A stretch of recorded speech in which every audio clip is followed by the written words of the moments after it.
Praise the lord. నేటి దిన వాగ్దానము. నీ బాల్య దినములందే నీ సృష్టికర్తను స్మరణకు తెచ్చుకొనుము. ప్రసంగి 12:2. తన సింహాసనాన్ని అధిష్ఠించే నాటికి సొలొమోను యవ్వనుడే. అందుకే ఆయన అవగాహన, వివేకం, జ్ఞానము ఇమ్మని దేవుని అడిగాడు. ఈ మానవులను దేవుడు ఆయనకు అనుగ్రహించినట్లు మనకు తెలుసు.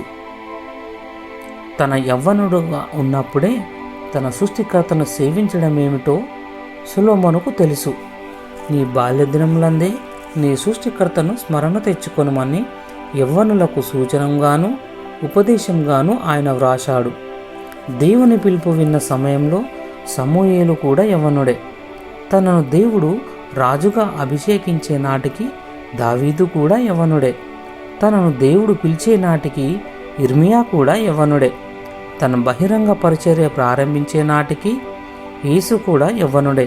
ఇలాగే అనేక దృష్టాంతాలు మనకు మన పవిత్ర గ్రంథంలో ఉన్నాయి.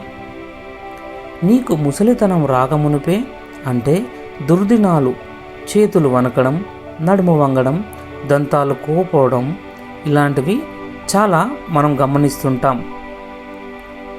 ఇవన్నీ నీకు సంభవించక పూర్వమే నీ సృష్టికర్తను స్మరణకు తెచ్చుకొని ఆయనను ప్రేమించడం, సేవించడం, ఆయన కొరకు జీవించడం అలవాటు చేసుకోవాలి. ప్రార్థన. మన సృష్టికర్త, విమోచకుడు, సర్వశక్తి సంపన్నుడైన దేవా, మమ్మల్ని గుర్తించి ప్రేమించి జీవితకాలమంతా మీకు సేవ చేసే కృప అనుగ్రహించమని యేసు నామములో ప్రార్థిస్తున్నాను. ఆమేన్.